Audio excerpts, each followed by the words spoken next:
Brother good morning. Good morning sister. Om Shanti. Om Shanti. குஷி குஷியா இருக்கீங்களா? குஷி குஷியா இருக்கேன் சிஸ்டர். Very good. நீங்க எப்படி இருக்கீங்க? இருக்கோம். அப்பா ஞாபகம் இருக்கா? நல்ல நினைவு இருக்குது சிஸ்டர். இன்னைக்கு சூப்பரா இருந்துச்சு யோகா எனக்கும். சரி பிரதர். பாட மகா வாக்கியங்களை கேட்போம்.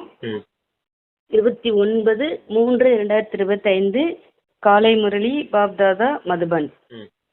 ஓம் சாந்தி. இனிமையான குழந்தைகளே, உங்களுக்கு ஞானத்தினால் நல்ல விழிப்புணர்வு வந்திருக்கிறது. நீங்கள் உங்களுடைய 84 பிறவிகள் நிராகார மற்றும் சாகார தந்தையை அறிந்திருக்கிறீர்கள். நீங்கள் அலைந்து திரிவது முடிந்து விட்டது. அதுதான் ரொம்ப முக்கியமா நமக்கு பெரிய உதவி அப்பா செஞ்சுட்டாங்க.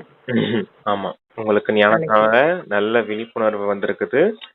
84 பிறவிகளை பத்தியும் தெரிஞ்சுக்கிட்டீங்க. உங்களுடைய சாக்கார தந்தை மற்றும் நிராகார தந்தை பற்றியும் தெரிஞ்சுக்கிட்டீங்க. நீங்க வாசல் அலைஞ்சு தெரிஞ்சிட்டு இருந்தீங்க இல்லையா, அதெல்லாம் இப்ப முடிஞ்ச போயிருக்கு அப்படின்னு சொல்லியிருக்காரு. கேள்வி கேட்கிறாங்க, ஈஸ்வரனின் வழி தனிப்பட்டது என ஏன் போடப்பட்டு இருக்கிறது? பதில், ஏனென்றால் பிராமணர்களாகிய நீங்கள் அனைத்திலிருந்தும் விடுபடக்கூடிய வழியை அவர் கொடுக்கின்றார். உங்கள் அனைவருடைய வழி ஒரே வழியாகிவிட்டது. ஈஸ்வர் தான் அனைவருக்கும் சத்கதி அளிக்கிறார். பூஜாரியில் இருந்து பூஜைக்கு உரியவர் ஆக்குகிறார். ஆகவே அவருடைய வழி தனிப்பட்டதாகும். குழந்தைகளாகிய உங்களை தவிர வேறு யாரும் புரிந்து கொள்ள முடியாது. பிராமணர்களாகிய நீங்க அனைத்திலிருந்தும் விடுபடுறதுக்கான வழிய அவர் ஒருத்தர் தான் சொல்றாரு. அப்புறம் நீங்க உங்களுடைய வழி எல்லாமே ஒரே வழியா அந்த ஸ்ரீமத் தான் ஆயிடுச்சு இல்லையா அப்படிங்கிறத சொல்றாரு. அடுத்து தந்தை தான் சத்கதி கொடுக்கக்கூடிய வள்ளலாவும் இருக்காரு. உங்களை பூஜாரியில இருந்து பூஜைக்குரியவராகவும் ஆக்குறாரு. இதனாலதான் அவருடைய வழி தனிப்பட்டதாக இருக்குது. குழந்தைகளாகிய நீங்க தான் இந்த விஷயத்தெல்லாம் புரிஞ்சுக்க முடியும் அப்படின்னு சொல்லியிருக்காரு. ஓம் சாந்தி. குழந்தைகளுக்கு ஒருவேளை உடல்நிலை சரியில்லை என்றால் இங்கேயே தூங்குங்கள் என்று பாபா கூறுவார் என குழந்தைகளுக்கு தெரியும். இதில் எந்த தடையும் இல்லை. ஏனென்றால் செல்லமான குழந்தைகள், அதாவது 5000 வருடங்களுக்கு பிறகு மீண்டும் வந்து சந்திக்கின்றார். யாரை சந்திக்கின்றார்? எல்லையற்ற தந்தையை. நாம் எல்லையற்ற தந்தையை சந்திக்கின்றோம் என்ற நிச்சயம் இருக்கிறது. ஏனென்றால் ஒருவர் எல்லைக்கு உட்பட்ட தந்தை, இன்னொருவர் எல்லைக்கு அப்பாற்பட்ட தந்தை என குழந்தைகளாகிய உங்களுக்கு தெரியும். துக்கத்தில் அனைவரும் எல்லையற்ற தந்தையை நினைக்கிறார்கள். சத்தியுகத்தில் ஒரே ஒரு லௌகீக தந்தையை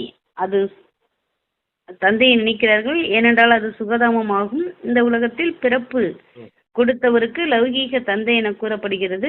பாரலௌகீக தந்தை வந்து ஒரு முறைதான் உங்களை தன்னுடையவராக மாற்றுகிறார். அதாவது குழந்தைங்களுக்கு உடம்பு சரியில்லை அப்படின்னா நீங்க இங்கேயே தூங்குங்க அப்படின்னு பாபா சொல்லிடுவார். எங்க மதுபன்லயே வந்து தூங்கிடுங்க அப்படின்றத சொல்லுவார். ஏன் அப்படின்னா வரவங்களுக்கெல்லாம் உடம்பு சரியில்லாம கூட போயிடுவாங்க. அதனாலதான் இங்கேயே தூங்க ஒன்றும் பிரச்சனை இல்லை, இதுக்கெல்லாம் எந்த வித தடையும் கிடையாது. குழந்தைகளாகிய நீங்க 5000 வருஷம் கழிச்சு உங்களுடைய எல்லையற்ற தந்தையை வந்து சந்திக்க வாரீங்க. அப்ப எந்த மாதிரி இருக்கணும் அப்படிங்கிறதுக்கும் சொல்லியிருக்காரு. 2 விஷயத்தையும் தெரிஞ்சு வச்சிருக்கீங்க. ஒன்னு எல்லைக்குட்பட்ட தந்தை, எல்லையற்ற தந்தை. 5000 வருஷம் கழிச்சு இந்த எல்லையற்ற தந்தையை சந்திக்கிறீங்க. சத்தியுகத்துல கூட யார் இருப்பாங்க? லௌகீக தந்தை, எல்லைக்குட்பட்ட தந்தை தான் இருப்பாங்க. அந்த ஒரு பிறவிக்கான தந்தை தான் பாப்பீங்க. அப்புறம் இங்க கூட இந்த உலகத்துல கூட இருக்காங்க அப்படின்னா உடல் ரீதியா இருக்கக்கூடிய தந்தை லௌகீக தந்தை தானே சொல்ல முடியும். இந்த எல்லையற்ற தந்தை தான் 5000 வருஷம் கழிச்சு சந்திக்கிறீங்க அப்படின்னு சொல்றாரு சிஸ்டர். அப்பா சொல்றாங்க, உங்களை தன்னுடையவராக மாற்றுகிறார். அதாவது தந்தை வந்து ஒரு முறைதான் உங்களை தன்னுடையவராக மாற்றுகிறார். நீங்கள் பாபாவுடன் அமரலோகத்தில் இருக்கிறீர்கள். அதற்கு பரலோகம் பரந்தாமம் என கூறப்படுகிறது. அது அனைத்தையும் கடந்த இடமாகும். சொர்க்கத்தை அனைத்தையும் கடந்தது என கூற முடியாது. இங்கேதான் சொர்க்கமும் நரகமும் இருக்கிறது. புது உலகிற்கு சொர்க்கம், பழைய உலகிற்கு நரகம் என்று பெயர். இப்போது இது பத்தீத்த உலகமாகும். ஓ பத்தீத்த பவனா, வாருங்கள் என அழைக்கிறார்கள். சத்தியகத்தில் இவ்வாறு கூற மாட்டார்கள். ராவண ராஜ்யம் ஆரம்பமானதும் பத்தீத்தமாகிறார்கள். இதற்கு 5 விகாரங்களின் ராஜ்யம் என கூறுகிறார்கள். சத்தியுகம் நிர்விகாரி ராஜ்யமாகும். பாரதத்திற்கு எவ்வளவு உயர்ந்த மகிமைகள் இருக்கிறது. ஆனால் விகாரியாக இருக்கும் காரணத்தினால் பாரதத்தின் மகிமை பற்றி தெரியவில்லை. அதாவது எல்லைக்குட்பட்ட உலகம் இந்த டிராமா அப்படிங்கறத சொல்றாரு. இந்த சாக்கார உலகம், இங்க சொர்க்கமும் இருக்குது நரகம் இருக்குது இங்கதான். ஆனா எல்லைக்கு அப்பாற்பட்ட உலகம் ஒண்ணு இருக்குது. அதத்தான் பரந்தாமம்னு சொல்றோம். அங்கதான் பரமாத்மா தந்தை இருக்காரு. நீங்களும் அங்கிருந்து தான் இங்க வந்து பார்த்து நடிக்க வந்தீங்க. இத ராவண ராஜ்யம் அப்படின்னு தான் சொல்ல முடியும். 5 விகாரங்களுக்கு உட்பட்ட ராஜ்யம். அதனால இது விகாரிகளின் ராஜ்யம் அப்படின்னு சொல்லலாம் அப்படிங்கிறாரு. சொர்க்கம் சத்தியுகம் திரேதாயுகமும் அங்க நிர்விகாரிகளா இருந்தாங்க. அது நிர்விகாரிகளின் ராஜ்யம் அப்படின்னு சொல்றாரு.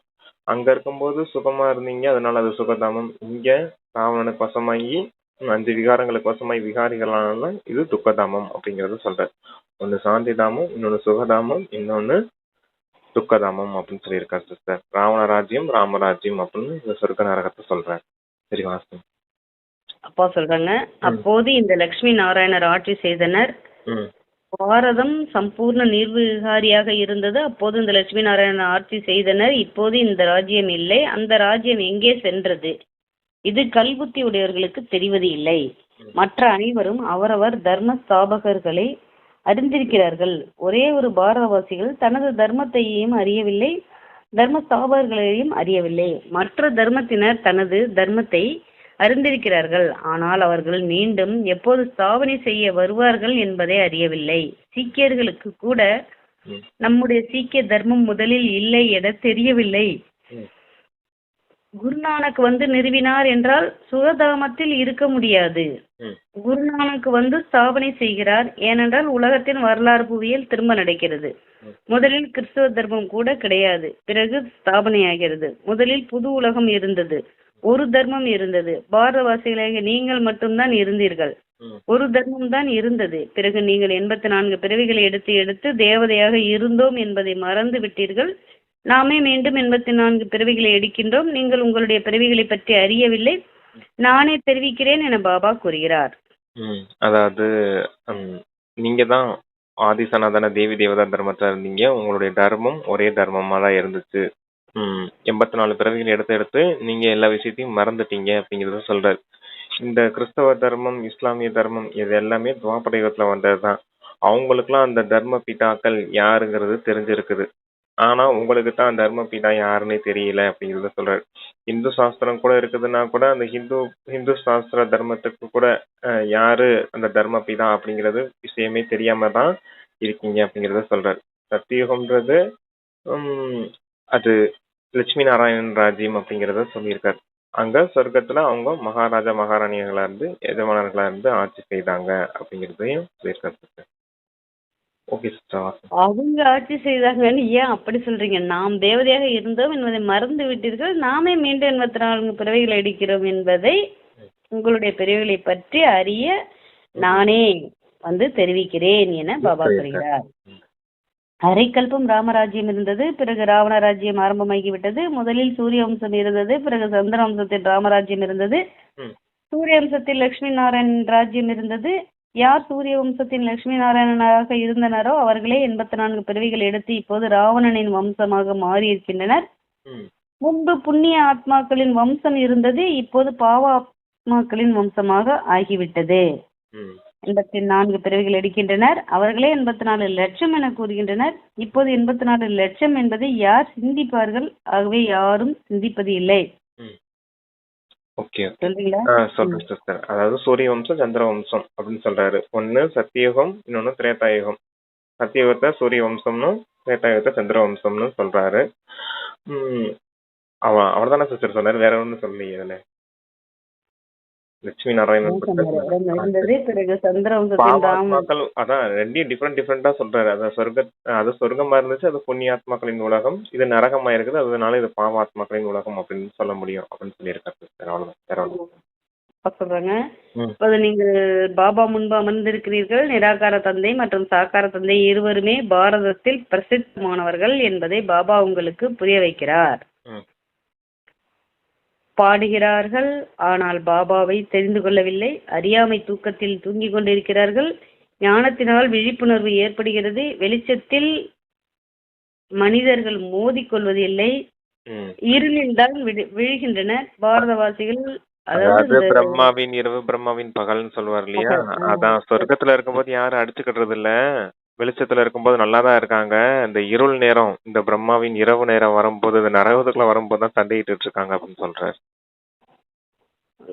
ம். பாரதவாசிகள் பூஜைக்குரியவராக இருந்தனர், இப்போது பூஜாரி ஆகிவிட்டனர். லட்சுமி நாராயணன் பூஜைக்குரியவராக இருந்தனர் அல்லவா? ம். யாருடைய பூஜை செய்வார்கள்? ம். தனது சித்திரத்தையே வைத்து தனது பூஜையையே செய்ய மாட்டார்கள். அவ்வாறு நடக்காது. நாம் தான் பூஜைக்குரியவராக இருந்தோம், ம். எப்படி பூஜாரி ஆகிவிட்டோம் என குழந்தைகள் அறிகிறீர்கள். இந்த விஷயங்களை வேறு யாரும் புரிந்து கொள்ள முடியாது. ஆகவேதான் ஈஸ்வரனின் வழி தனிப்பட்டது என கூறுகிறார்கள். இதையும் பாபா தான் புரிய வைக்கிறார். அதான் ஈஸ்வரனுடைய வழி தனிப்பட்டதுன்னு ஏன் சொல்றாங்க அப்படின்னா, அந்த அவர் கொடுக்கக்கூடிய ஞானத்தினாலதான் நம்மளுடைய ஆத்மாவே விழிப்புணர்வு அடையுது. நம்மளுடைய 84 பிறவிகளின் சக்கரத்தை பத்தி தெரிஞ்சுக்கிட்டோம், படைப்பினுடைய ரகசியத்தையும் தெரிஞ்சுக்கிட்டோம் இல்லையா? அதனாலதான் அவருடைய வழி தனிப்பட்டது. எல்லா துக்கத்துல இருந்தும் உங்களை விடுவிக்கக்கூடிய வழியா இருக்குது.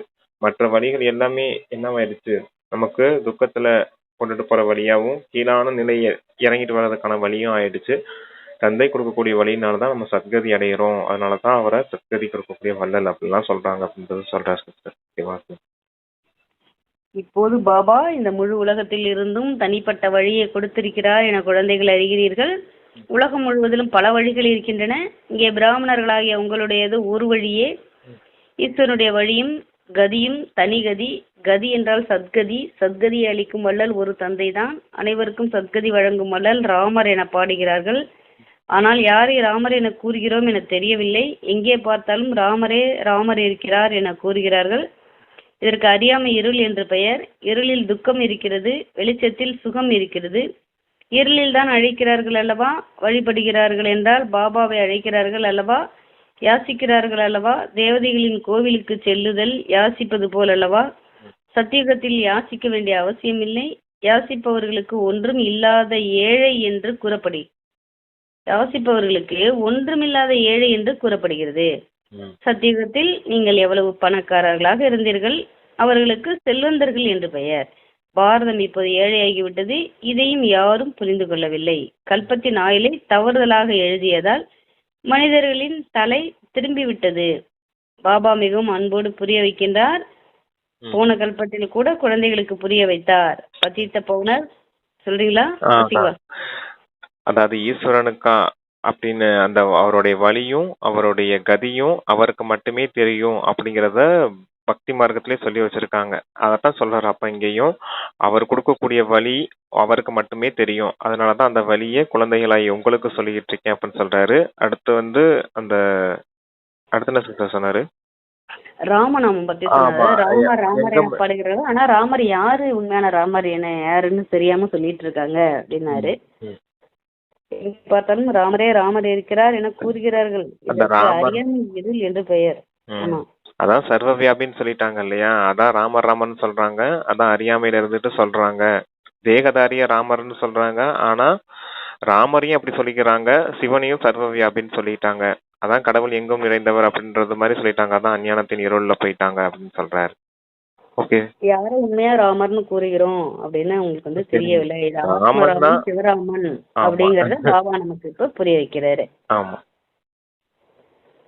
சத்தியவத்தில் யாசிக்க வேண்டாம். இப்ப வந்து கோயிலா போய் யாசிக்கிறாங்க. கோவிலுக்கு செல்லுதல் யாசிப்பது போல் அல்லவா? சத்தியகத்தில் யாசிக்க வேண்டிய அவசியம் இருக்காது அப்படிங்கிறாரு. அப்ப ஆமா, ஏழைகளா ஆயிட்டீங்க. யாசிக்க கூடியவர்களை ஏழைகள்னு சொல்ல முடியும். வேண்டக்கூடியவர்கள் ஆயிட்டாங்க இல்லையா? ஆனா நீங்க எப்படி இருந்தீங்க? செல்வந்தர்களா இருந்தீங்க சொர்க்கத்துல இருக்கும்போது அப்படின்றத சொல்றாரு. இதையும் யாரும் புரிந்து கொள்ளவில்லை.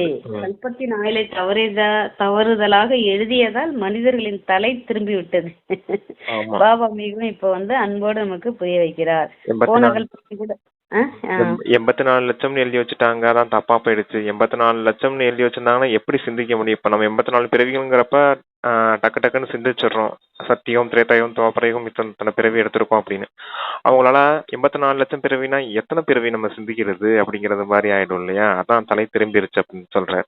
இன்னும் 40,000 வருஷம் கலியுகம் முடியறதுக்கு இருக்குது. அப்புறமேலாம் சத்தியம் வரப்போகுது. அப்புறம் எதுக்காக முயற்சி செய்யணும் அப்படின்றது கூட அவங்க நினைச்சிட்டு இருக்காங்க அப்படின்னு சொல்றாரு. ஆனா நமக்கு தான் தெரியும் கலியுகம் இப்ப முடிய போகுது, அடுத்து சத்தியத்துக்கு ரெடி ஆகணும் அப்படிங்கிறது.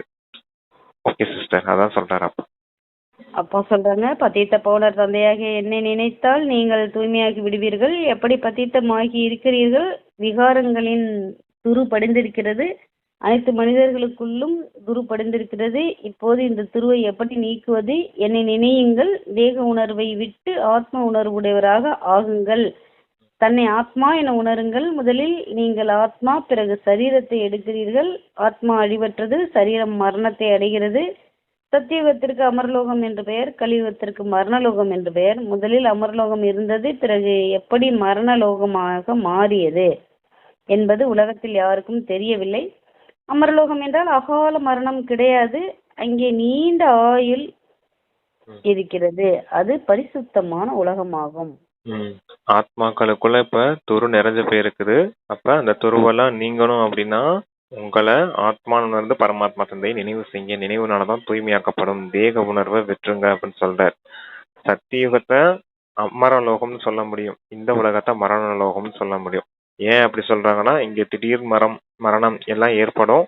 ஆனா உங்களுக்கு அங்க சத்தியுகத்துல நீண்ட காலமான ஆயுள் இருக்கும் அப்படிங்கிறத சொல்றாரு. 150 வருஷம் ஆயுள் இருக்கும்னு சொல்றாரு இல்லையா? அது போல அங்க அதிகமான ஆயுள் இருக்கும். அதனாலதான் அது அமரலோகம் அப்படின்னு சொல்ல முடியும்.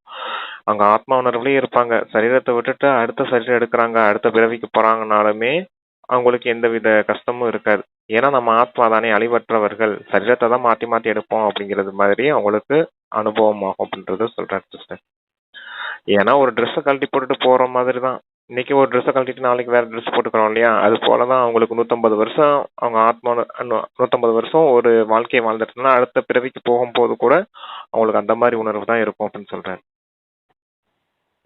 By realizing oneself as a soul and lovingly remembering the Father as a supreme soul, the sinful karmas accumulated can be get destroyed. அதான் அப்படிங்கிறாங்க. ஆயுள் அங்கே நீண்ட அதிகமாக இருக்கிறது, பரிசுத்தமான உலகமாகும். Okay brother. அப்பா சொல்றாங்க, நீங்கள் ராஜரிஷி, தூய்மையானவர்களுக்கு ரிஷி என்று கூறப்படுகிறது. உங்களை தூய்மையாக யார் மாற்றியது? அவர்களை சங்கராச்சாரியார் மாற்றுகிறார், உங்களை சிவாச்சாரியார் மாற்றிக்கொண்டிருக்கிறார். இவர் எதையும் படிக்கவில்லை, இவர் மூலமாக சிவபாபா வந்து உங்களை படிக்க வைக்கின்றார்.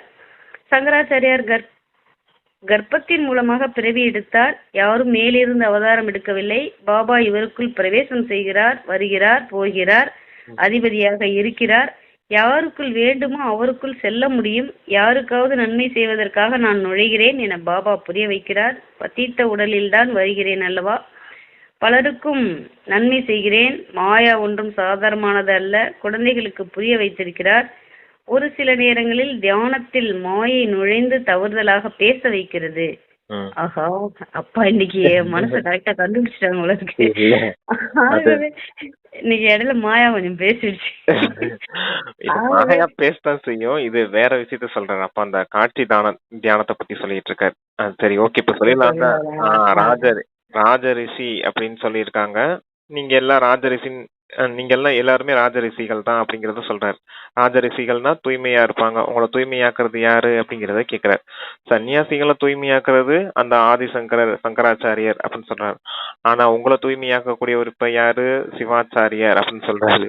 சிவபாபா தான் உங்களை தூய்மையாக்கிக்கிட்டு இருக்காரு அப்படிங்கிறதுக்காக அதை சொல்றாரு. அடுத்து இந்த காட்சி தானத்தை பத்தி சொல்லிட்டு இருக்காரு. சரி, வாசிங்க சிஸ்டர், சொல்லுங்க. யாருக்குள்ள வேணாலும் நான் பிரவேசம் ஆயிடுவேன். யாருக்காவது நன்மை செய்யணும்னா அவங்களுக்குள்ள நான் நுழைஞ்சு உண்மையை புரிய வைக்கிறேன். பத்தீத்த உடல் தான் வர்றேன், பலருக்கும் நன்மை செய்யறேன். அதே மாதிரி மாயாவும் சாதாரணமானதல்ல அப்படின்னு சொல்றாங்கப்பா. ஒரு சில நேரங்களில் தியானத்தில் மாயை நுழைந்து தவறுதலாக பேச வைக்கிறது. ஆகவே குழந்தைகள் கவனமாக இருக்க வேண்டும். சிலருக்குள் மாயை நுழைந்து விட்டால் நான் சிவன், நான் இன்னார் என கூறுகின்றனர். மாயை பெரிய சைத்தான். புத்திசாலி குழந்தைகள் யாருடைய பிரவேசம் என நன்கு புரிந்து கொள்வார்கள். அவருக்கான சரீரம் நிச்சயிக்கப்பட்டிருக்கிறது அல்லவா? அதாவது பிரம்ம பாபாங்கிற சரீரம் அவருக்கு வந்து நிச்சயிக்கப்பட்டிருக்கு. கிருஷ்ணர் அடுத்த மறுபிறவியில கிருஷ்ணர் எடுக்கப்படுவாரு. இந்த பிறவியில முந்தின வரியில பாருங்களேன் என்ன சொல்லியிருக்காருன்னு. நான் யாருக்குள்ள வேணாலும் பிரவேசம் ஆவேன் அப்படின்னு சொல்லியிருக்காரு, யாருக்காவது புரிய வைக்கணுன்றதுக்காக. அடுத்த வரியில இத சொல்றாரு, எனக்கு சரீரம் நிச்சயிக்கப்பட்டிருக்கு இல்லையா, அந்த சரீரத்துல நான் வருவேன் அப்படின்னு சொல்றாரு. அப்ப புரிஞ்சுக்கணும் என்னன்னா, யாருக்காவது ஞானம் கொடுத்து புரிய வைக்கணும், குழந்தைகளுக்கு ஜென்மம் கொடுக்கணும்னா மட்டும் அவர் மற்றவங்க சரீரத்துல பிரவேசமாகி அந்த ஞானத்தை சொல்ல வைப்பாரு. அப்போ உடனே கிளம்பி போயிடுவாரு. ஆனா அவருக்குன்னு டிராமா படி சரீரம் நிச்சயிக்கப்பட்டிருக்குது, பிரம்மாவுடைய சரீரத்துல மட்டும்தான் வருவேன் அப்படின்னு. ஆனா மாயையும் கொஞ்சம் வித்தியாசமானது. அதுவும் எப்படிப்பட்டதா இருக்குது, சைத்தான் போலதான் இருக்குது அப்படின்னு சொல்றாரு. ஏன் அப்படி சொல்றாருன்னா, எனக்குள்ள பாபா வந்துட்டாரு, எனக்குள்ள மம்மா வந்திருக்காருன்னு நீங்க சொல்லிட்டு இருக்காங்க இல்லையா? அது போல இந்த காட்சி தானம் பார்க்கும்போது எங்களுக்குள்ள அவங்க வந்துட்டாங்க அப்படின்னு சொல்லிட்டு என்ன செய்யறாங்களாம், அடிக்க கூட செய்வாங்களாம் மற்றவர்களை. பாபா சிவபாபா வந்தா மற்றவங்களை அடிக்கவா செய்வாங்க? அடிக்க மாட்டார் இல்லையா? அது போல மற்றவங்க மற்ற ஆத்மாக்கள், அதாவது பிரம்மா பாபாவும் அம்மாவும் எனக்குள்ள வந்துட்டாங்க அப்படின்னு சொல்லி அடிக்க கூட செய்றாங்க அப்படிங்கிறத சொல்லியிருக்காரு sister. அதான் காட்சி தியானம் பார்க்கும்போது இந்த மாயை பிரவேசமாகி நிறைய தவறான காரியங்களை செய்து செய்து விட்டுருது. அதனாலதான் அது சைத்தான் போன்றது அப்படின்னு சொல்லியிருக்காரு. சரிவா? அப்பா வந்துட்டாங்கிற செய்தியை வந்து நம்ம அக்கம் பக்கம் தெரிஞ்சவங்க நம்மளால முடிஞ்ச வரைக்கும் அந்த சங்கு ஊதுற மாதிரி சொல்லிட்டே இருக்கணுமா. ஏன்னா லாஸ்ட்ல கேட்பாங்களாம், அதில் பிரத்யட்சமாவங்கள பாபா பிரத்யட்சமா இருப்ப நீங்க வந்து தந்தை வந்திருக்கிறாருன்னு சொன்னீங்களா, தியானம் பண்ணுங்கன்னு தானே சொன்னீங்க அப்படின்னு சொல்லி நம்மள்ட்ட வந்து சண்டைக்கு வருவாங்களாம் எல்லாரும். அதனால நம்ம முடிஞ்ச வரைக்கும் செய்தி சொல்லிட்டே இருக்கணும் அப்படின்னு நமக்கு ஒரு எச்சரிக்கை. சில விஷயங்கள் இன்னமும் சொல்லுவாரு. அது என்னது, நாடி பார்த்து ஞானம் கொடுங்க அப்படின்னு சொல்லுவாரு. அதையும் நம்ம கவனிச்சுக்கணும் சிஸ்டர். நம்ம ஞானம் கொடுக்கறது வேற, ஜஸ்ட் அப்பா வந்திருக்காங்க நிறைய செய்தி அது அவங்க எடுத்துக்கிறாங்க, எடுத்துக்கலாமா அவங்க சொன்னாங்களே அப்படின்னு நினைப்பாங்கல்ல. ஆமா. நம்ம கொடுத்துடணும். பிரதர் அப்பா சொல்றாங்க, பிறகு மற்றவர்களுடையதை நாம் ஏன் கேட்க வேண்டும்? சரீரம் அவருக்காக நிச்சயிக்கப்பட்டது. பிறகு மற்றவர்களுடையதை நான், அதாவது சில இந்த சங்கர் பார்ட்டிகளை சொல்றாரு, என் உடம்புல அப்பா வந்திருக்காங்க, என் உடல சிவன் வந்திருக்கான்னு சொல்றாங்க இல்லையா, அதுக்கு எச்சரிக்கை கொடுக்குறாரு. புதுசாக வர குழந்தைங்க அங்க போயிடுவாங்க இல்லையா, அதுக்கு சொல்றாரு. மற்றவர்களுடையதை நாம் ஏன் கேட்க வேண்டும்? ஒருவேளை கேட்கிறீர்கள் என்றால் இந்த விஷயம் சரியா தவறா என பாபாவை கேளுங்கள். பாபா உடனடியாக புரிய வைப்பார். பல பிராமணர்கள் கூட இந்த விஷயங்களை இது என்ன என்று புரிந்து கொள்ள முடியாது. ஒரு சிலர் அடிக்கவும் செய்கிறார்கள், திட்டவும் கூட செய்கின்றனர். இப்படியும் சிலருக்குள் நுழைந்து விடுகிறது. இப்போது பாபா திட்டமாட்டார் இந்த குழந்தைகளை, இல்ல இப்போது பாபா திட்டமாட்டார் இந்த விஷயங்களை பல குழந்தைகள் புரிந்து கொள்ள முடியவில்லை. முதலில் ரகசியமான குழந்தைகள் கூடவா? ஆமா, அதாவது என்ன சொல்றாங்க, இல்ல பிரதர், இல்ல அப்பா சொல்றாங்க புரிந்து கொள்ள முடியவில்லை. முதல் ரகமான குழந்தைகள் கூட அவ்வப்போது மறந்து போகிறார்கள். அனைத்து விஷயங்களையும் கேட்க வேண்டும். முதல் ரகம், அது வந்து ரகம்னு வந்திருக்கு. இப்ப எனக்குள்ள பாபா வந்திருக்காருன்னு சொல்லும் போது, பாபா வந்துட்டாரான்ற நம்ம இயற்கையான இயல்பு ஒண்ணு இருக்கும் இல்லையா, இது இவங்களுக்குள்ள வந்துட்டாங்கன்னும் போது நம்மளையே மறந்து பாபா நினைவுல தான் போவாங்க. ஆனாலும் அவங்க சொல்ற விஷயத்தெல்லாம் சரி சரின்னு கேட்டுட்டு இருக்க கூடாது அப்படிங்கிறதுக்காக சொல்றாரு.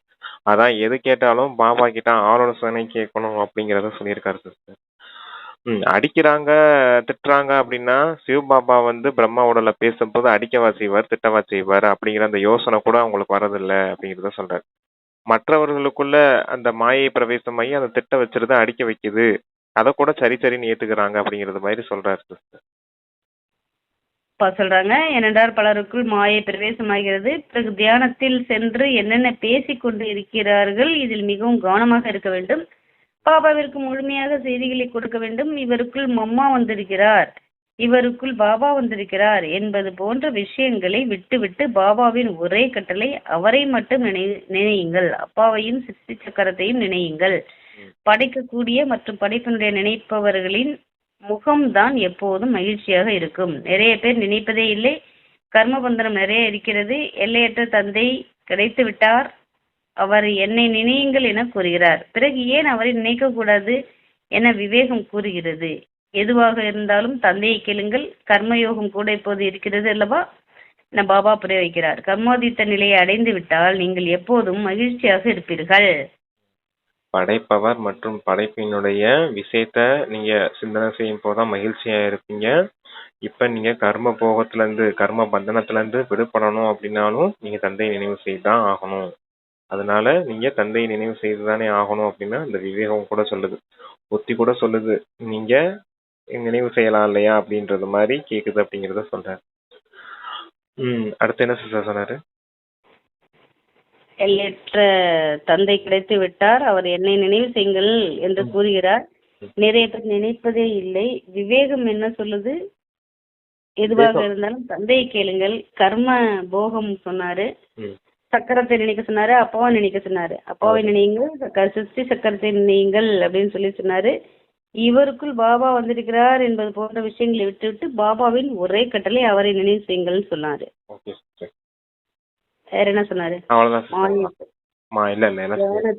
தியானத்தில் என்னென்ன பேசிக்கொண்டிருக்கிறார்கள் அதான் சொன்னாரு. இதெல்லாம் பேசுறாங்க, எல்லாம் பேசுறாரு. அப்பா சொல்றாங்க, அதுவரை அதாவது எப்போது கர்மாதித்த நிலையை அடைகிறீர்களோ அப்போது மகிழ்ச்சியாக இருப்பீர்கள். அதுவரை ஏதாவது நடந்து கொண்டு இருக்கிறது. எலிக்கு திண்டாட்டம், பூனைக்கு கொண்டாட்டம் என்பதை கூட அறிவீர்கள். அழிவு வரத்தான் போகிறது. நீங்கள் பரிசாகிறீர்கள். இன்னும் சில நாட்களே இந்த உலகில் இருப்பீர்கள். பிறகு குழந்தைகளாக உங்களுக்கு இந்த ஸ்தூல உலகம் பிடிக்காது. நம்ம வந்து அந்த இதை அடைஞ்சிட்டோம்னா, அதாவது நம்ம வந்து திரேதாயுக குணத்தை அடைஞ்சிட்டோம்னா நமக்கு இந்த உலகம் பிடிக்காம போயிடுமோ. இல்ல, சத்தியுகத்தின் நிலையை அடையும் போதுதான் சிஸ்டர் அது பிடிக்காம போயிடும். திரேதாயுகத்தின் நிலையை அடையும் போது கர்மேந்திரியங்கள்லாம் கட்டுப்பட ஆரம்பிச்சிடும். எப்போ உங்களோட இந்திரியங்கள்லாம் கண்ட்ரோல் ஆகி நிக்குதோ, எப்போ நீங்க உண்மையிலேயே சுயராஜ்ய அதிகாரிகளாம் மாறிட்டீங்களோ அப்ப நீங்க திரேதாயுகத்தை ஃபர்ஸ்ட் பிறவிக்கு வந்துருவீங்க அப்படின்னு சொல்லுவார். அதையும் தாண்டி அடுத்து மேல முயற்சி செய்து போறதுதான் அடுத்த 1250 வருஷத்துக்கு முன்னாடி போறது. கர்மேந்திரியங்களை கட்டுப்படுத்தினாலே நீங்க திரேதாயுகத்தை ஃபுல்லா கம்ப்ளீட் பண்ணிட்டீங்கன்னு அர்த்தம் அப்படிங்கறத சொல்லுவேன். அப்படியே நமக்கு யாருமே எதிரிகள் இருக்க மாட்டாங்கன்னா உலகம் சந்தோஷமா இருக்கும் அப்படின்னு சொல்லி சொல்லுவேன். ஆமா ஆமா. அதான் நம்ம சந்தோஷமா இருப்போம். இந்த உலகம் நமக்கு பிடிக்காம போயிரும், நம்ம சந்தோஷமா இருப்போம். அப்போ யாருமே இந்த ஸ்தூலத்துல எதிரிகள் யாரும் நமக்கு இருக்க மாட்டாங்க. ஆமா அப்படிங்கிற மாதிரி ஒரு சமிக்கை. ஆனா இறுதி வரைக்கும் மாயை தொந்தரவு இருக்கத்தான் செய்யும். இருந்தாலும் எல்லாத்தையும் ஓரளவுக்கு கண்ட்ரோல் பண்ணி எடுத்துட்டு போற அளவுக்கு நமக்கு நிறைய சக்தி கிடைச்சிரும். அதான் சுத்தமாவே பிடிக்காம போயிரும். யாரை பார்த்தாலுமே பிடிக்காது. வெறும் உள்நோக்கு முகத்துல இருக்கிறது மட்டும் தான் பிடிக்கும். வேற எதுவுமே பிடிக்காது நமக்கு. அது இப்பயே நமக்கு அப்படித்தான் ஃபீல் ஆகுது. வெளியே எதையுமே பார்க்கவும் பிடிக்கல நமக்கு. அதான் சொல்றாரு. Okay sister. பிறகு குழந்தைகளாக உங்களுக்கு அதான் நமக்கு மாமா குழந்தைங்க அப்படின்னு கேட்டா அவங்கள பார்த்தா மனசுக்குள்ள ஒரு ரம்யமா ஆசை வருது. மத்த யாரா இருந்தாலும் ஞானம் எடுக்கல சரி ரைட் அப்படின்னு பட்டுப்படாததான் நமக்கு பழகும். ரொம்ப யாருக்கும் நெருக்கமா போறதுக்கும் விரும்புறதே கிடையாது மனசு. ஏன்னா எல்லாம் 5 விகாரங்களுக்கு வசமா இருக்காங்க. கொஞ்ச நேரம் நல்லா பேசுவாங்க. 10 வார்த்தை சேர்த்து பேசினா அடுத்த வார்த்தையே துக்கம் வரும். அவங்களுக்கு வரைக்கும் நம்மள்ட்ட பேசுறாங்க. ஏன்னா நம்மள்ட்ட இருந்து கண்டிப்பா அவங்களுக்கு வேண்டியது கிடைச்சிருது இல்லையா. அதுக்கப்புறம் மாறி போயிடுறாங்க. அது அப்படித்தான். அது அவங்க மேலும் தப்பு கிடையாது. அவங்க ஆத்மாக்கள் தான். இல்ல அவங்க ஆத்மாக்கள் தான். 5 விகாரங்கள் பிரவேசமா இருக்குது. அவங்க புரிஞ்சுக்கிடாம இருக்காங்க. அவங்க நீக்க முடியாம கஷ்டப்பட்டுட்டு இருக்காங்க. அதனால தப்பு யாரு மேலயும் கிடையாது. ஆத்மாக்கள் எல்லாருமே நல்லவங்க தான் அப்படின்றது புரிதலை மட்டும் தனியா வச்சுக்க. அதனாலதான் ஆத்மாவை பாருங்கன்னு அப்பா சொல்ல. என்ன அவங்க நோயாளிகளா இருக்காங்க. 5 விகாரங்களுக்கு வசமான நோயாளிகளா இருக்காங்க. நம்ம விடுவிக்கிறதுக்கான காரியம் செய்யணும். அவ்வளவுதான் முடிஞ்சிச்சு. ஆத்மாக்களா தப்பா நினைக்க கூடாது. அதுதான் ரொம்ப முக்கியமான விஷயம். கண்ணோட்டம் மாறக்கூடாது. இவங்க நல்லவங்க இவங்க கெட்டவங்கன்ற பார்வை மாறக்கூடாது. 5 விகாரங்களுக்கு வசமா இருக்காங்கன்றது மட்டும், அந்த நோயாளிகளா இருக்காங்கன்றது மட்டும் புரிதல் மட்டும் ஆழமா இருந்தா போதும் சிஸ்டராங்க. ஏன்னா நம்ம இவங்க தப்பா இருக்கான்னு பார்த்து மொத்தமா அந்த ஆத்மாவையும் ஒதுக்கிடக்கூடாது இல்லையா. அதையும் கவனத்துல வச்சுக்கணும். ஒரே ஆளுதான். ஆத்மா வேற சரீரம் வேறன்னு நாமளும் பிரிச்சு பார்க்க வேண்டியது இருக்குது. சரிங்க சிஸ்டர். வாசிங்க. அப்பா சொல்றாங்க, நீங்கள் பரிசாகிறீர்கள். இன்னும் சில நாட்களே இந்த உலகத்தில் இருப்பீர்கள். பிறகு குழந்தைகளாக உங்களுக்கு இந்த ஸ்தூல உலகம் பிடிக்காது. சூட்சும வதனம் மற்றும் மூல வதனம் தான் பிடிக்கும். சூட்சுமவதன வாசிகளுக்கு பரிசா என்ற பெயர். நீங்கள் கர்மாதித்த நிலையை அடையும் பொழுது கொஞ்சம் காலத்திற்கு அவ்வாறு நுழைகிறீர்கள். கர்மாதித்த நிலையை அடையும் போது நீங்க சூட்சுமத்துக்கு கொஞ்ச காலத்துக்கு சூட்சுமவதனத்துல இருப்பீங்க அப்படின்னு சொல்றாரு. ஏன்னா முழுமையான கர்மாதித்த நிலைங்கிறது பரந்தாமத்துக்கு போற விஷயம் இல்லையா. அதுக்கு பரந்தாமத்துக்கு போறதுக்கு முன்னாடி பரிசாவாகி அந்த சூட்சுமவதனத்துல மட்டும் கொஞ்ச காலம் இருப்பீங்க அப்படின்னு சொல்றாரு. ஏன் அந்த சரீரம் எப்படி இருக்கும் அப்படின்னு சொல்றாருன்னா, இந்த எலும்பு தசையால உருவான சரீரம் இருக்காது. வெறும் ஒளி உடல் மட்டும் இருக்கும் அப்படின்னு சொல்லியிருக்காரு. சரிங்க. அடுத்து சொல்றாரு சூட்சுமவதனத்தில் அப்பா சொல்றாங்க, எலும்பு தசை கிடையாது. எலும்பு தசை இல்லை என்றால் என்ன இருக்கும்? வெறும் சூட்சும உடல் இருக்கும். நிராகார ஆகிவிடுவார்கள் என்பதுக்கு இல்லை. சூட்சும ஆகார உடல் இருக்கிறது. சூட்சும ஆகார உடல் இருக்கிறது. அங்கே சைகை மொழி இருக்கிறது. ஆத்மா சப்தத்தில் இருந்து விடுபடுகிறது. அதற்கு சூட்சும வதனம் என்று பெயர். சூட்சுமமான சப்தம் உருவாகிறது. இங்கே பேசுகிறார்கள். எங்க இருந்து விடுபடுது ஆத்மா? ஸ்தூல வதனத்திலிருந்து விடுபட்டு போகும்போது சூட்சுமத்துல அந்த சூட்சும சரீரம் இருக்கும் அப்படின்னு சொல்றாரு. சப்தத்திலிருந்து விடுபடுது, சூட்சுமவதனம் போகுது, சொர்க்கத்துல இருந்து சூட்சுமவதனத்துக்கு விடுபடுதா? அது என்ன சிஸ்டர் வார்த்தை? சொர்க்கத்துல இருந்து விடுபடுதுன்னு சொல்றீங்க? சொர்க்கம் இல்ல, சப்தத்திலிருந்து. சப்தமா? சப்தம் சத்தமா? சரி, சரி. சவுண்டுன்னு சொல்றாரு. ம். இங்கே பேச பிறகு சைகை, பிறகு அமைதி, இங்கே பேச்சு நிகழ்கிறது. ம். Okay, okay. அதாவது இந்த டாக்கி மூவி அங்க சைலன்ஸ் அப்படின்னு சொல்லுவாரு இல்லையா? அத சொல்றாரு. அந்த 3 உலகத்தையும். சாந்திதாமம் சைலன்ஸ் உலகம். இந்த சூட்சுமவதனம் மூவி வேர்ல்டு. அங்க செய்கை பாஷை மட்டும் தான் நடக்கும். இந்த ஸ்தூல வதனத்தை டாக்கி வேர்ல்டு இங்க சத்தம் இருக்கும் அப்படின்றத சொல்றாரு. அதான் நீங்க இப்ப சப்தத்துல இருந்து விடுபட்டு அங்க சூட்சுமத்துக்கு போக போறீங்க அப்படின்னு சொல்றாரு. சரிங்க சிஸ்டர். சூட்சுமலோகத்துல சேவை மட்டும்தானே சிஸ்டர் பிரதர் நம்ம செய்வோம். அங்க வந்து நமக்கு புருஷார்த்தம் இருக்காதுல்ல. புருஷார்த்தம் இருக்காது. ஆனா செய்கை பாஷை இருக்கும் சிஸ்டர். இப்ப பிரம்ம பாபா விரல் காட்டி ஏதாவது இந்த சமிக்கைன்னு அது சொல்றோம் ஓகே, இல்லையா? அது இருக்கும் கேட்கல. நம்ம வந்து இப்ப சூட்சும உலகம் போயிட்டு நம்ம வந்து சக்தி புருஷார்த்தம் பண்றோம்னு இருக்க முடியாது. இந்த புருஷார்த்தம் இருக்காது. உடல் வந்து ஸ்தூல உடல் இருந்து புருஷார்த்தம் சேர்த்து மட்டும்தான். அங்க நமக்கு வந்து எல்லாமே கர்மதி ஸ்டேஜ் அடைஞ்சுதான் நாங்க போறோம். ஆமா, ஆமா. அதுதான் இங்க வந்து என்ன ஆனா சொல்றாரு, அது என்னன்னு சொல்லுவாருன்னா எண்ணங்களின் உலகம் அப்படின்னு சொல்லுவார். எண்ணங்கள் மட்டும் அங்க வேலை செய்யும் அப்படின்னு சொல்லுவார். இங்க எப்படி வார்த்தைகளும் வேலை செய்து செயல்களும் வேலை செய்யுது இல்லையா? இங்க இந்த ஸ்தூல உலகத்துல எண்ணம் சொல் செயல் தானே சிஸ்டர். அதே போல சப்தத்துல இருந்து விடுபடுறீங்கன்னா அங்க வார்த்தைகளோ இருக்காது. ஆனா அங்க எண்ணம் இருக்கும், செய்கையும் இருக்கும். அது எண்ணங்களின் உலகம்னு வேணா சொல்லலாம் அத. ஆனா அந்த சைலன்ஸ் வேர்ல்டுங்கிறது எண்ணமும் இருக்காது, சொல்லும் இருக்காது, செயலும் இருக்காது. அதான் அப்படி சொல்லுவாங்க. செய்கை பாஷை ஒரு விரல் நீட்டி அது சொல்றதெல்லாம் இருக்கும். இந்த எண்ணங்கள் எண்ணங்கள் மூலமா பரிமாற்றம் இருக்கும் இல்லையா? எண்ணங்கள் மூலமா தான் இந்த சமிக்கையெல்லாம் கொடுக்க முடியும். டச்சிங்ஸ்ன்னு சொல்றோம் இல்லையா? அதெல்லாம் இந்த சூட்சுமவதனத்துல நடக்கக்கூடிய விஷயம்தான். போக் சந்தேஷ்ல எடுத்துட்டு போறாங்க இல்லையா? அப்ப போக் சந்தேஷ் பாபா எது சொன்னார் அதை சொன்னார்லாம் வந்து சொல்றாங்களே, எதனுடைய அடிப்படையில சொல்றாங்க? அதுதான் சத்தத்துக்கு அப்பாற்பட்ட உலகமாச்சு. இவங்க எப்படி அங்க போய் பேசிட்டு வராங்க அப்படின்னா எண்ணங்கள் மூலமா பாபா டச் பண்ணக்கூடிய விஷயம். அதான் கேட்டு வந்து இங்க சொல்றாங்க ஸ்தூலத்துல.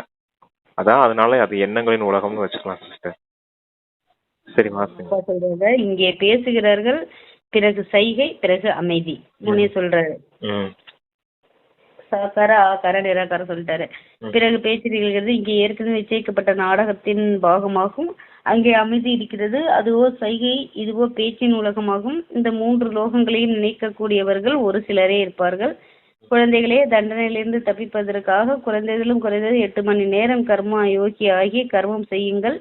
8 மணி நேரம் ஓய்வெடுங்கள். 8 மணி நேரம் தந்தையை நினையுங்கள் என ஆக மொத்தம் 16 மணி நேரம். 8 மணி நேரம் கர்ம யோகி, 8 மணி நேரம் யோகத்துல இருக்க சொல்றாரு. இந்த தூய்மையாக்கி விடுவீர்கள். 16 மணி நேரம், அப்புறம் 8 மணி நேரம் தூங்கணும், ஓய்வு எடுக்கணும் கண்டிப்பா அப்படின்னு சொல்லியிருக்காரு. தந்தையின் நினைவு, அதாவது உறங்குகிறீர்கள் என்றால் தந்தையின் நினைவு என்று கூற முடியாது. நாம் பாபாவின் குழந்தைகள் அல்லவா. பிறகு என்ன நினைப்பது என்றும் நினைக்காதீர்கள். இல்லை, என்னை அங்கு நினையுங்கள் என்று பாபா கூறுகிறார். தன்னை ஆத்மா என்று உணர்ந்து என்னை நினையுங்கள். யோக பலத்தினால் தூய்மையாகாதவரை அங்கே போக முடியாது. இல்லை என்றால் தண்டனை அடைந்து போக வேண்டும். சூட்சுமவதனம் மூலவதனத்திற்கு போக வேண்டும். பிறகு சொர்க்கத்திற்கு வர வேண்டும். இன்னும் போக போக செய்தித்தாள்களில் வெளிவரும். இப்போது நிறைய நேரம் இருக்கிறது என பாபா புரிய வைத்திருக்கிறார். இது அப்ப எந்த வருஷம் வந்து முரளி இது என்ன சொன்னாரு? இப்போது நிறைய நேரம் இருக்கிறது. ஆமா ஆமா. பாபா புரிய வைத்திருக்கிறாரு. அப்ப சொல்லி இருக்கிறாரு. ஆமா, 1968க்கு முன்னாடி சொல்லியிருக்காரு. 69க்கு முன்னாடி சொன்னதுனால இன்னும் நிறைய நேரம் இருக்குது அப்படின்னு சொல்லியிருக்காரு. ஆனா இப்ப நமக்கு 10 வருஷம் தானே இருக்குது அப்படின்னு தெரியும் இல்லையா? ஆமா, அதுக்குள்ள நீங்க புருஷார்த்தம் பண்ணி எந்த அளவுக்கு உங்களுடைய பாக்கியத்தை சேமிச்சுக்கிறீங்களோ அந்த அளவுக்கு தான் சேமிக்க முடியும். அதுக்காக கொஞ்ச நேரம் கூட வந்து நிக்கிறோம். இப்ப நம்ம விளிம்புல எட்ஜில வந்து நிக்கிறோம் அப்படியே. ஆமா. இப்ப என்ன பாபா புரிய வைத்திருக்கிறார். இவ்வளவு பெரிய ராஜ்யம் ஸ்தாபனை ஆகிறது. தெற்கு வடக்கு கிழக்கு மேற்கு என எவ்வளவு பாரதத்தில் இருக்கிறது. இப்போது செய்தித்தாள்கள் மூலமாகத்தான் ஒளி எழும். என்னை நினைத்தால் உங்களின் பாவங்கள் விலகும் என பாபா கூறுகிறார். ஓ பதித் பாவனா விடுவிப்பவரே, எங்களை துக்கத்தில் இருந்து விடுவியுங்கள் என அழைக்கிறார்கள்.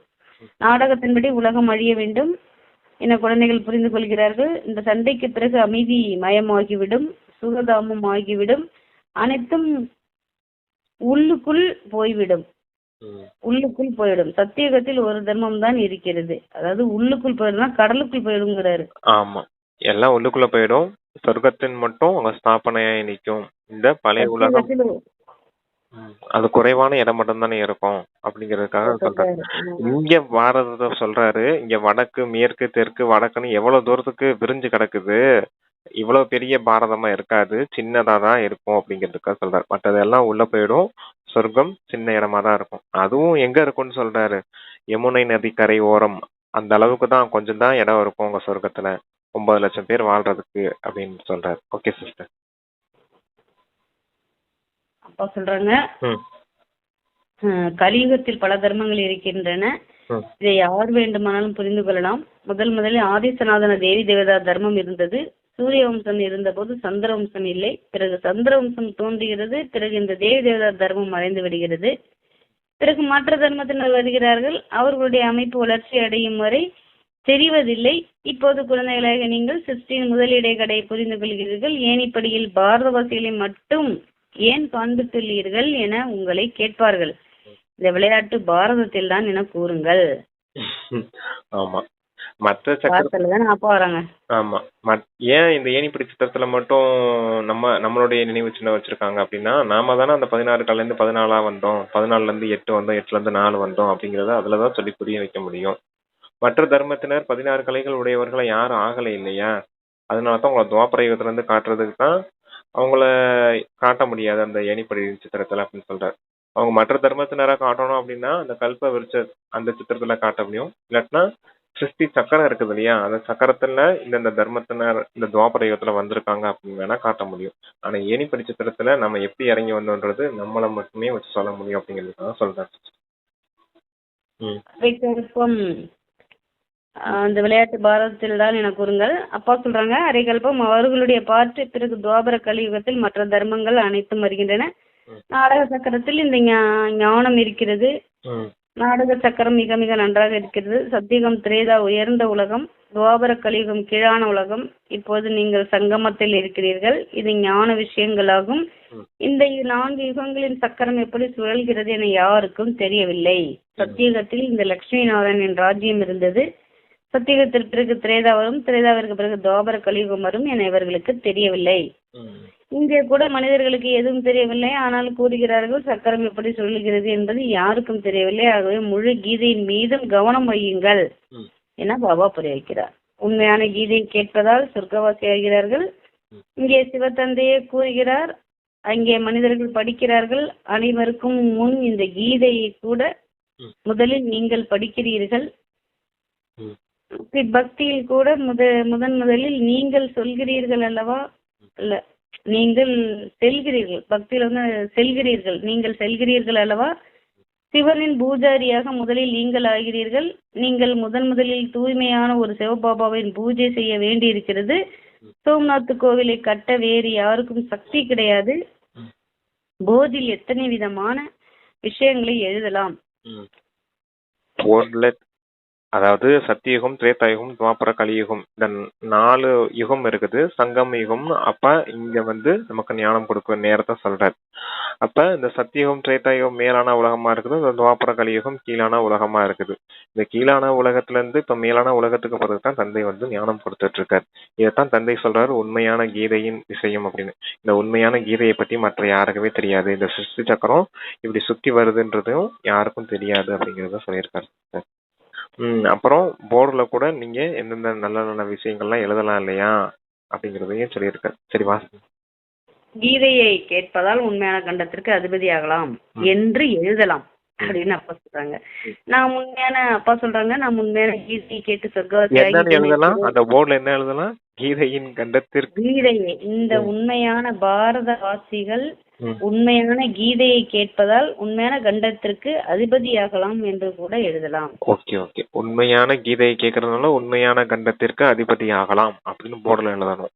சரி. ஆமா, அப்பா சொல்றாங்க, நாம் உண்மையான கீதை கேட்டு சொர்க்கவாசி ஆகி கொண்டிருக்கிறோம் என இப்போது குழந்தைகளாக நீங்கள் புரிந்து கொள்கிறீர்கள். நீங்கள் புரிய வைக்கும் போது ஆம் சரி என்கிறார்கள். பிறகு வெளியே சென்றதும் முடிந்தது. அங்கே கேட்டது அங்கேயே இருக்கிறது. அச்சா முரளி நிறைவேறு. ஆமா, நீங்க அவ்வளவு நான் யாருங்கிற வீடியோ போட்டு காமிச்சிட்டு அது கேட்டீங்களா, நல்லா இருக்கா, எதுவும் சந்தேகம் இருக்கான்னு கேட்கறேன். நல்லா இருக்கு அப்படின்னு சொல்லி குடுத்துட்டு ஒரு வாரத்துல முடிச்சுட்டு போயிட்டாங்க ஒருத்தங்க. பலர் அப்படித்தான் இருப்பாங்க, நல்லா இருக்குது அப்படின்னு மட்டும் தான் சொல்லுவாங்க. அவங்கள கேட்டது. திரும்ப அது அதான் இன்னும் கொஞ்சம் இறங்கி அவங்களுக்கு ஒர்க் அவுட் பண்ணணும். ஆமா சொல்லணும் சொல்லணும். ஆனா அவங்களும் எந்த அளவுக்கு புரிஞ்சுக்க முடியுமோ அந்த அளவுக்கு தான் புரிஞ்சுக்கிடுவாங்க. ஒண்ணு அவங்களுக்கு ஆர்வம் வரணும். இல்ல தந்தை அவங்களுக்கு அந்த நன்மை. ஆர்வம் தான் வரமாட்டுது. அதான் என்ன சொல்லி தெரியல. நம்ம ஒண்ணும் செய்ய முடியாது. அதனால தான் அப்ப சொல்றேன் 33 கோடி பேர் தான் கேட்பாங்க. அவங்க மட்டும் தான் புரிஞ்சுக்க முடியும் அப்படின்னு சொல்றதுக்கு காரணம் அதுதான். கேட்டீங்களா நல்லா இருக்கானா? நல்லா இருக்கு அப்படின்னு சொல்லி கொடுத்துட்டாங்க. அதுல ஏதாவது டவுட் இருக்கா உங்களுக்கு? எதுவும் கேட்கணுமா அதை பத்தி அப்படின்னு கேக்குறேன். இல்ல நல்லா இருக்கு அப்படின்னு கொடுத்துட்டு போயிட்டாங்க. இன்னொரு காமெடி என் ஃப்ரெண்டுகிட்ட சொன்னேன். 7 நாள் கோர்ஸ் அனுப்பிட்டு இத கேளுங்க அப்படின்னு சொல்லி அனுப்பி விட்டேன் அவருக்கு. அவர் கேட்டுட்டு நான் எல்லாத்தையும் படிச்சுட்டேன் ஆன்மீகவாதியா மாறிட்டேன் அப்படின்ட்டான். எனக்கு அப்படி தூக்கி வாரி போட்டுருச்சு. 7 நாள் கோர்ஸ் முடிச்சு ஆன்மீகவாதியா மாறிட்டேன். சரி கேட்டாங்களா இல்லையான்னு தெரியல. சரி ஓகே இருக்கட்டும். அவங்களுக்கு ஆர்வம் வேணும். அவங்களா வந்து டவுட் கேட்கும்போது நம்ம ஆன்சர் பண்ணிக்கலாம். உனக்கு ஏதாவது டவுட் வேணும்னா வாய்ஸ் மெசேஜ் போடுன்னு சொல்லி அனுப்பி விட்டுருக்கேன். சொல்லிட்டோம்னா இந்த பாயிண்ட் வச்சு அப்பா அவங்கள டச் பண்ணிப்பாங்க. ஆமா அதுக்குதான் பாபா டச் பண்ணிப்பாரு. அதுக்குதான் நம்ம வந்து கேக்குறாங்க கேட்கல வர்றாங்க இல்ல வரல. ஆரம்பத்துல 2-3 டவுட் கேட்டாங்க. சரீரம்னா என்ன உயிர்னா என்ன அப்படிலாம் டவுட்லாம் கேட்டாங்க. அதுக்கப்புறம் மேற்கொண்டு அவங்களால போக முடியல. என்னன்னு தெரியல. சரி பாத்துக்கலாம். அது அப்படின்னு அதான் ஒவ்வொருத்தவங்க வந்து வந்து அவங்கவுங்களுக்கு அவங்கவுங்க பாட்டுக்கு தேவையான ஞானத்தை மட்டும் எடுத்துட்டு போவாங்க போல. Okay brother.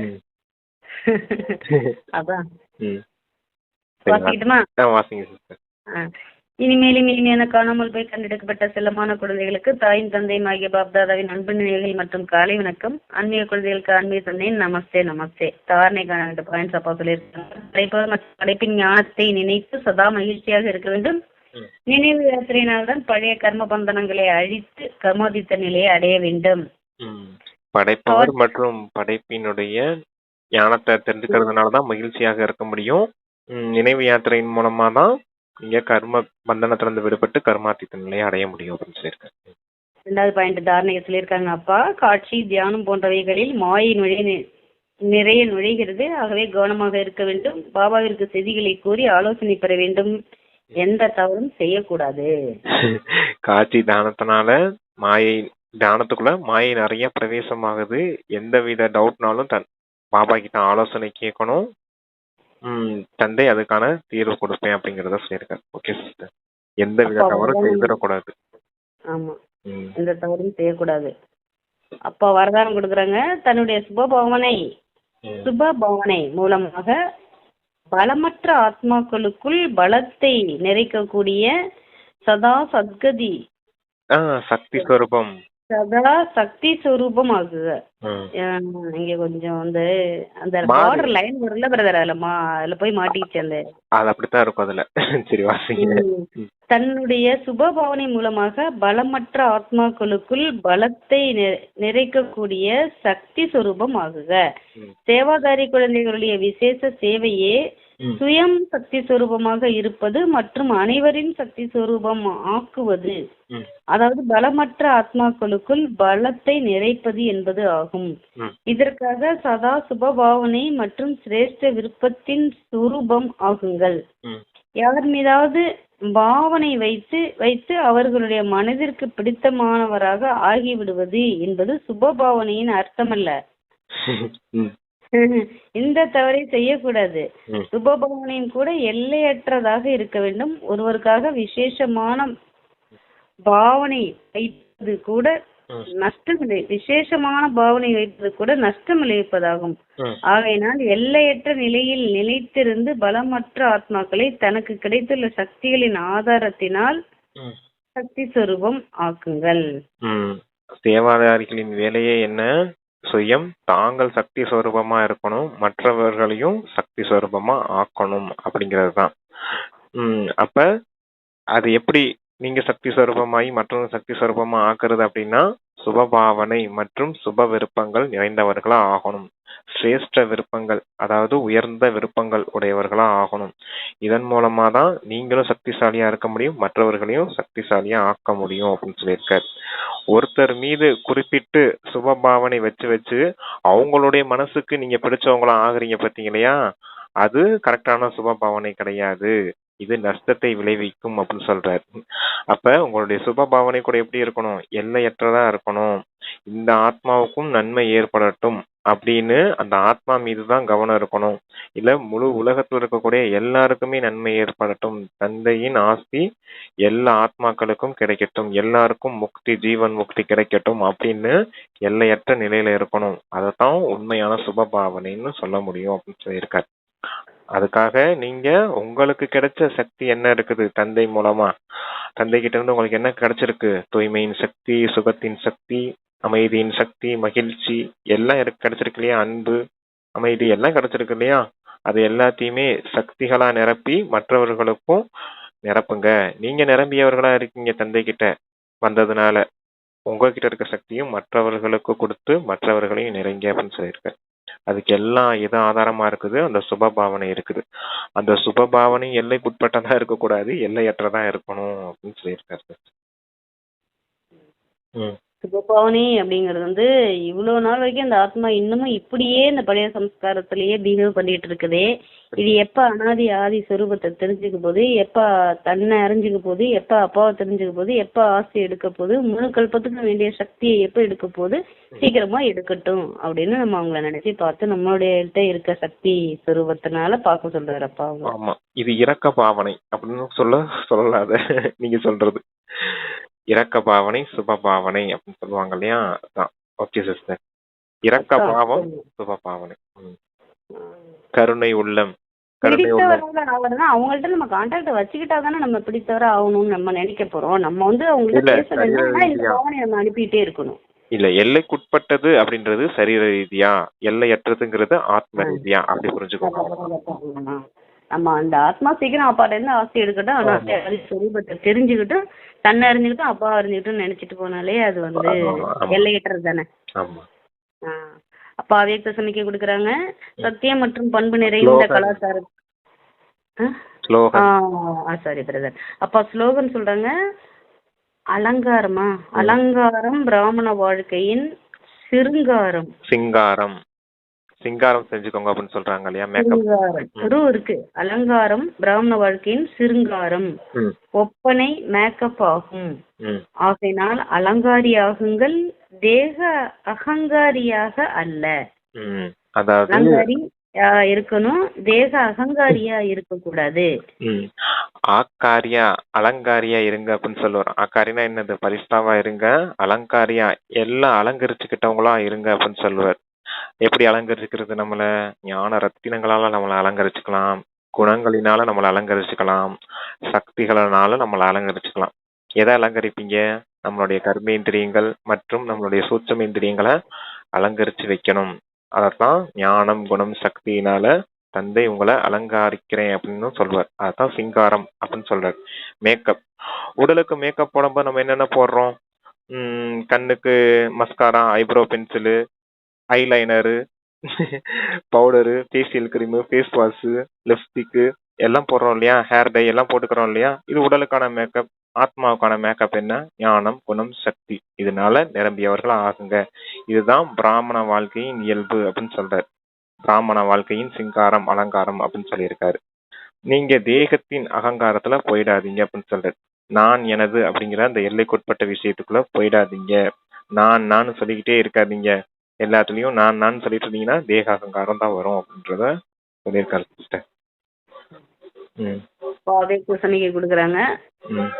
சத்தியம் மற்றும் பண்பு நிறைந்த கலாச்சாரத்தை தனதாக்குங்கள். தேவையில்லாமல் கோபம் வருவது இல்லை. ஆனால் யாராவது பொய் பேசுகிறார்கள் என்றால் கோபம் வந்து விடுகிறது என்று சில குழந்தைகள் கூறுகிறார்கள்.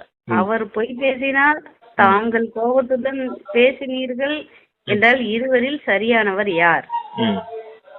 நாங்கள் கோபப்படவில்லை, எங்களுடைய சப்தம் தான் பெரியதாக உள்ளது, சப்தம் தான் அவ்வாறு வேகமாக இருக்கின்றது என்று சில குழந்தைகள் சாதுரியமாக கூறுகிறார்கள். ஆனால் அறிவியல் சாதனங்களால் சப்தத்தை குறைக்கவும் மற்றும் அதிகப்படுத்தவும் முடிகிறது என்றால் அமைதி சக்தியினால் தன்னுடைய சப்தத்தின் வேகத்தை குறைக்கவோ அல்லது அதிகப்படுத்தவோ முடியாதா என்ன அப்படின்னு ஒரு கேள்வியோட அவ்யக்த சமிக்கையை முடிச்சிருக்காங்க அப்பா. ஆமா, நாங்க தேவையில்லாமலாம் கோவப்படுறதில்ல அப்படின்னு சொல்றாங்க. ஆனா யாராவது பொய் பேசிட்டா எங்களுக்கு கோபம் வந்துருது அப்படின்னு சொல்றாங்க. அப்ப எப்படி இருக்குது? நீங்க அவங்க போய் பேசுனாங்க, நீங்க கோவப்பட்டீங்க. அப்ப 2 பேர்ல யாரு சரியானவங்கன்னு சொல்ல முடியும்? சில குழந்தைங்க சாதுரியமா கூட சொல்றாங்க, நாங்க கோவப்படல பாப்பா, எங்களுடைய சத்தம் தான் ஜாஸ்தியா கேக்குது. அதனால அப்படி கோவப்படுறது மாதிரி தெரியுது அப்படின்னு சாதுரியமா சொல்றாங்க. எப்படி அறிவியல் சக்தினால இந்த ரிமோட் கண்ட்ரோல் மூலமா சவுண்ட குறைக்கிறீங்க, கூட்டுறீங்க, வால்யூம் குறைக்கிறீங்க, டிவில சவுண்டு கூட்டுறோம் குறைக்கிறோம், ஹோம் தியேட்டரு மற்ற ஸ்பீக்கர்ஸ் எல்லாம் சவுண்டை கூட்டுறோம் குறைக்கிறோம் இல்லையா? இதெல்லாம் அறிவியல் சாதனம் தானே. இதன் மூலமா குறைக்கிறீங்க இல்லையா? அமைதி சக்தி உங்களுக்கு இருக்குது இல்லையா? அமைதி சக்தியை பயன்படுத்தி உங்களால அந்த சவுண்டை கூட்ட முடியாது, குறைக்க முடியாதா அப்படிங்கிறது மாதிரி கேட்டிருக்காரு சிஸ்டர். உங்களால முடியும். தன்னுடைய சொந்த சொந்த சப்தத்தை தன்னுடைய சொந்த சப்தத்தை வந்து குறைக்க அமைதி சக்தி. முடியாதா?